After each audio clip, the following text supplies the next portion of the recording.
definitions. So I hope you all remember what ruralist is, ruralism is, and Walter Gropius. He's one of the few people just suits. Bob hired the firm of Meyer Whittlesey as planners. And while the firm did create the master plan for Reston, tonight we'll be looking at their work as architectural designers. I feel very privileged to have known both Bill Conklin and Jim Rosant. I worked with Jim almost 10 years ago now when we hired him to work on the renovation of the Heron House interior. What you're looking at this point is an aerial photo of the Lake Ann, some part of the Lake Ann Village. It was done in 1966. You can clearly see Heron House and the plaza. To the right is Waterview. It extends beyond to the right. In the bottom is Hickory, which has the other section of Hickory to the left. Colson Cluster will be south of that. And then further south is Golf Course Island, the place that not everybody knows where it is. So but you'll find out tonight. I think it's interesting to know a little bit about these people. Bill came from a small village in Nebraska, but he went to Phillips Exeter Academy and then returned to Nebraska for a liberal arts education in a small college called Doane. Is that what it's pronounced? Yeah. He served in the Navy in World War II, and then he went to architectural school at Harvard and studied with Walter Gropius, so we now know who he is. Slide, please.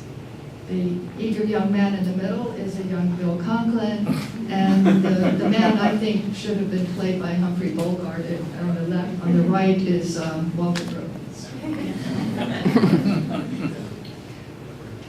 Bill's first job was working with Nelson Rockefeller. Rockefeller had the idea that low-cost housing could be made out of concrete. Good idea, but apparently didn't work too well. So Bill went on to join the firm of Meyer Whittlesey. Both Bill and Jim are interesting, I think, in that they have artistic interests beyond architecture. And I think it's wonderful to know that Bill is an expert in antique textiles. He, especially those of the Andes, and he's a Smithsonian Fellow in this area. This is Jim Rosant. By contrast, he was born in Manhattan and grew up in the Bronx. He has an architecture degree from the University of Florida, an MA in planning from Harvard. And after service in the Navy, he trained with Gino Valli in Italy, and Gino Valli was a brutalist, industrial building sort of specialist. When he returned to the States, he joined Meyer Whittlesey also. And after Reston, he worked in the master plan for the lower Manhattan, which eventually became Battery Park. In his later years, he taught, and Jim was an artist. He had shows in New York City and as well as Paris. What you're looking at now is Butterfield House in New York City. In 1962, the firm designed this. You're looking at, it's a through-the-block apartment house with facades on 12th Street and 13th Street. You're looking at 12th Street. There's a garden in the middle between the two buildings. And this interior garden element was a signature feature of Albert Meyer.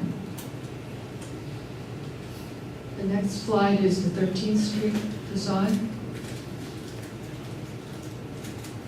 In 1976, the architecture critic Paul Goldberger, writing for the New York Times, called Butterfield House one of the best post-war apartment buildings in New York City.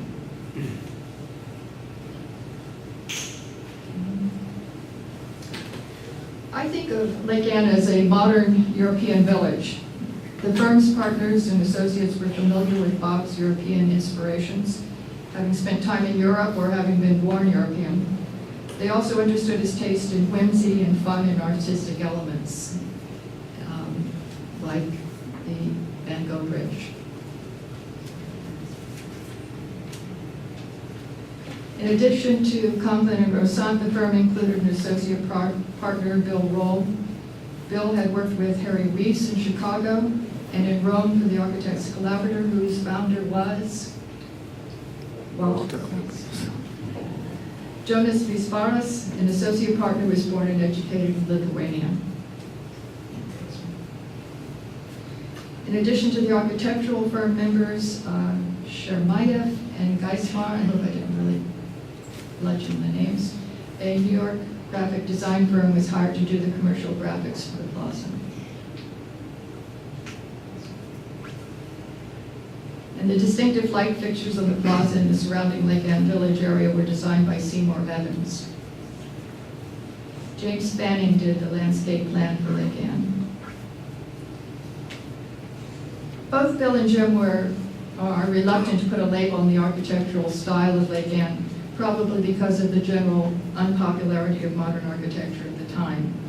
But I think similarities can be seen in some of the work of Paul Rudolph, which you've seen already, but I'll show you some more, whose architecture is considered to be in the Boudoir style.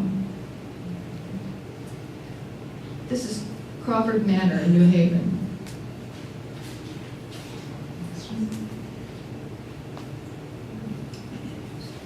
I'm going to go back again, look at Crawford.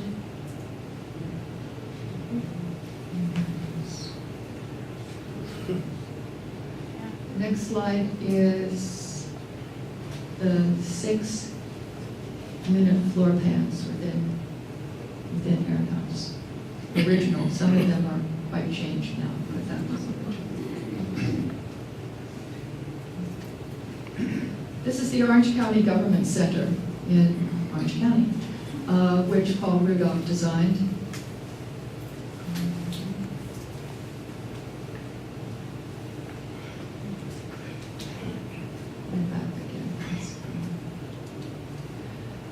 There was a movement a few years ago to tear this down, but unfortunately, my understanding is that it is extant. I think it's wonderful myself. Go forward again. And then again. And again.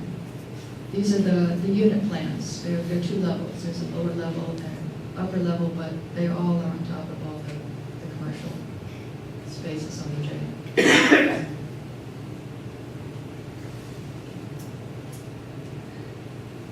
But I think the firm managed to make something elegant and slightly medieval out of brutalism. The effect of the plaza, while urban, is small in human scale. The brown brick warms the modernist concrete, but it's clearly centuries removed from the traditional Virginia colonial red brick. Wolf von Eckert described it as having a touch of nostalgia for the medieval. Bob is like to refer to it as modern Gothic. Writing in the New York Times, Ada Louise Huxtable said that it looks like an attractive cross between an updated Georgetown and an Italian harbor town like Portofino. I think this was the first mention of Portofino. I don't think this was a direct inspiration. You're a little ahead of me, but that's okay. I'll go back. And then again, Wolf von Eckert in the Washington Post wrote that while remaining a modern expression, it captures the true feel and spirit of the Georgian terraces at Bath. And Ralph's going to show you what those would look like if you're not familiar with them. So now I'd like to take you on a short trip to Italy. This is San Marco in Venice, and what I'd like you to notice is the design of the pavers.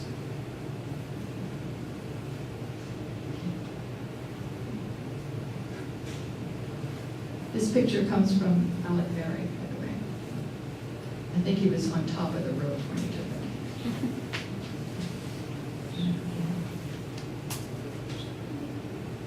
And this picture came from Vern Winker, and it's from our apartment. And then the next one, please. This is taken from the Ponte Vecchio on the Arno and looking at the Uffizi side. What I'd like you to notice are the archways. is called the Metaji Vasari corridor. And it's protection from the elements to walk along the river. So having seen that, what we have here is not continuous and not quite as much protection maybe, but it's the idea, I think. Sure about Yeah. The next one, please. You can see it here as well.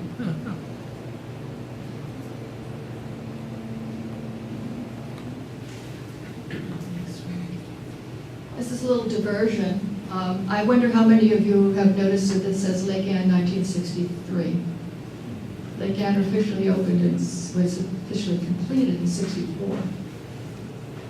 So what's the story here? The story is that they dug the hole for the lake, and then they were putting in the lake wall. And the architects came down from New York and looked at it and said, it's not straight. The wall was not straight. So rather than do what in the legal area is called a waste and have the contractor tear down a perfectly good wall except for the fact that it's not straight, they designed this, I call it a pulpit, that sort of a thing, which breaks your eye. Can you go back for the previous? I doubt anybody has noticed the wall is not straight. But it also creates another column, which helps in that line there, I think. I've seen those. I'm sorry. Yeah. This is San Gimignano. This is Chimney House.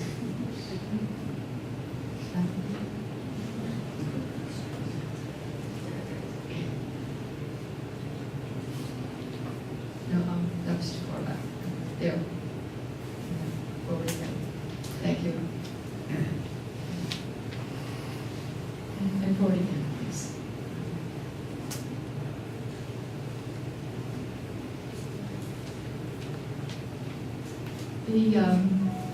The buildings, the plaza surface, and the sculptural elements all have a unity of design and materials that one commentator observed as creating the whole being much greater than the sum of its parts. The sculptural elements are both functional and playful, and one commentator called them spontaneous.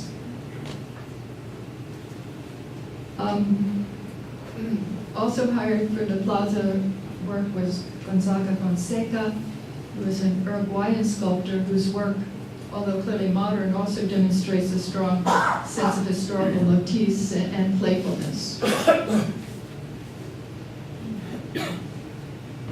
Slightly different view.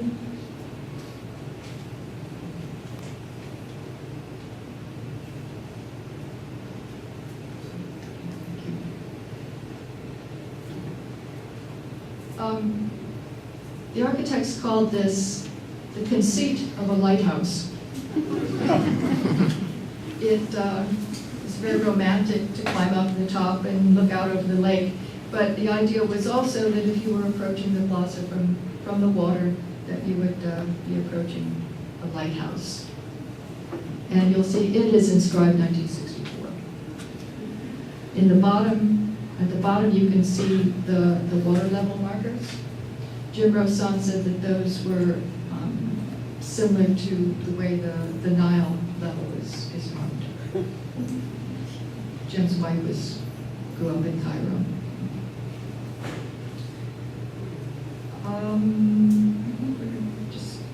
There are many details around the plaza, both architectural and graphic, and in the surrounding Lake Anne area. I would just encourage you to go out and discover them yourselves. They're wonderful. It's just a great joy to live here.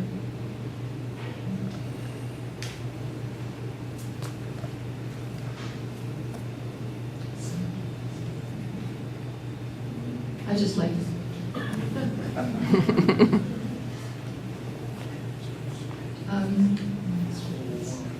James Reston died in 2009, but in 2004 he sent Bob a poem in honor of Bob's 90th birthday. It's entitled, "Take the Money and Make Something." And he came shyly to us, nothing said up front. In fact, we talked of other things, beat around the bush. But there was something. Postcards from Finland, from Scotland, a thrusting hand and squeeze, jabs in the air. We sensed on the beach a restless sneeze.